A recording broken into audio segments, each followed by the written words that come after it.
As long as I'm President of the United States, Iran will never be allowed to have a nuclear weapon.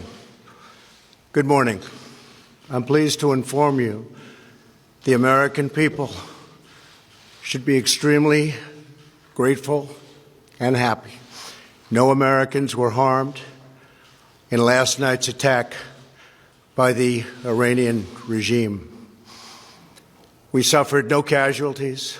All of our soldiers are safe, and only minimal damage was sustained at our military bases. Our great American forces are prepared for anything. Iran appears to be standing down, which is a good thing for all parties concerned and a very good thing for the world. No American or Iraqi lives were lost because of the precautions taken, the dispersal of forces, and an early warning system that worked very well. I salute the incredible skill and courage of America's men and women in uniform. For far too long, all the way back to 1979 to be exact, nations have tolerated Iran's destructive and destabilizing behavior in the Middle East and beyond. Those days are over. Iran has been the leading sponsor of terrorism, and their pursuit of nuclear weapons threatens the civilized world. We will never let that happen. Last week, we took decisive action to stop a ruthless terrorist from threatening American lives. At my direction, the United States military eliminated the world's top terrorist, Qasem Soleimani.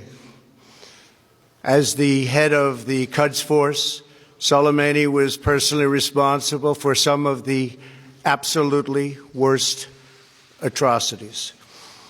He trained terrorist armies, including Hezbollah, launching terrorist strikes against civilian targets.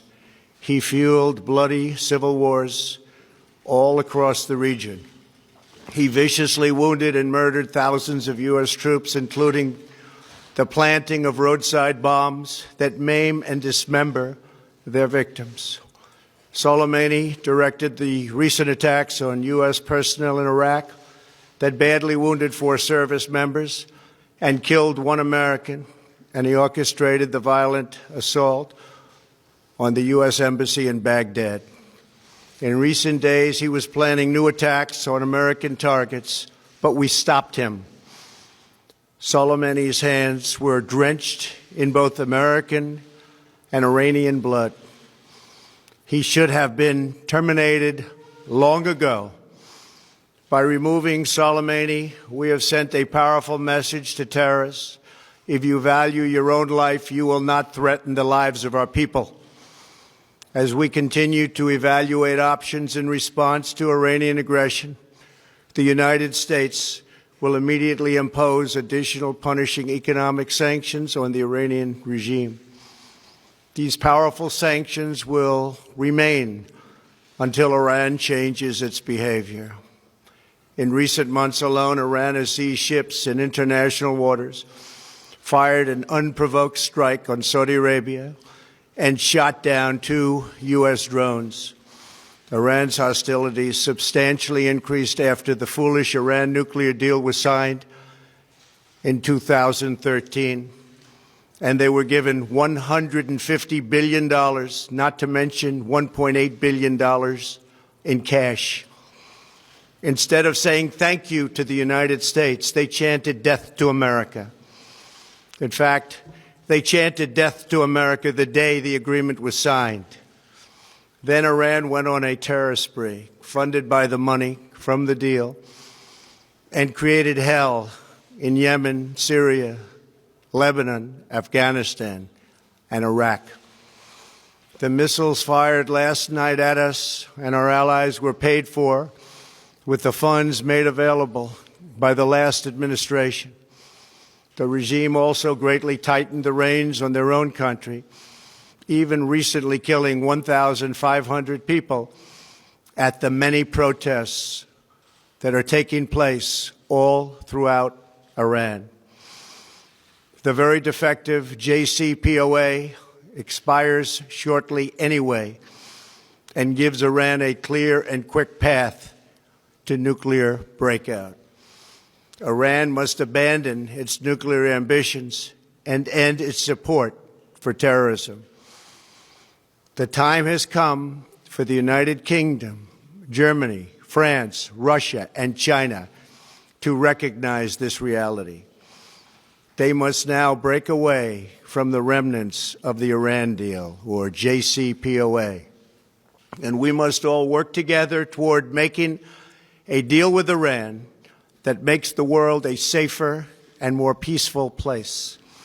We must also make a deal that allows Iran to thrive and prosper and take advantage of its enormous untapped potential. Iran can be a great country. Peace and stability cannot prevail in the Middle East as long as Iran continues to foment violence, unrest, hatred, and war. The civilized world must send a clear and unified message to the Iranian regime. Your campaign of terror, murder, mayhem will not be tolerated any longer. It will not be allowed to go forward. Today, I am going to ask NATO to become much more involved in the Middle East process. Over the last 3 years, under my leadership, our economy is stronger than ever before, and America has achieved energy independence. These historic accomplishments change our strategic priorities. These are accomplishments that nobody thought were possible. And options in the Middle East became available. We are now the #1 producer of oil and natural gas anywhere in the world. We are independent, and we do not need Middle East oil. The American military has been completely rebuilt under my administration at a cost of $2.5 trillion. U.S. armed forces are stronger than ever before. Our missiles are big, powerful, accurate, lethal, and fast. Under construction are many hypersonic missiles. The fact that we have this great military and equipment, however, does not mean we have to use it. We do not want to use it. American strength, both military and economic, is the best deterrent. 3 months ago, after destroying 100% of ISIS and its territorial caliphate, we killed the savage leader of ISIS, al-Baghdadi, who was responsible for so much death, including the mass beheadings of Christians, Muslims, and all who stood in his way. He was a monster. Al-Baghdadi was trying again to rebuild the ISIS caliphate and failed. Tens of thousands of ISIS fighters have been killed or captured during my administration. ISIS is a natural enemy of Iran.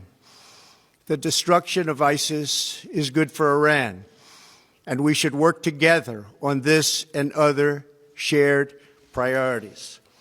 Finally, to the people and leaders of Iran, we want you to have a future, and a great future, one that you deserve, one of prosperity at home and harmony with the nations of the world.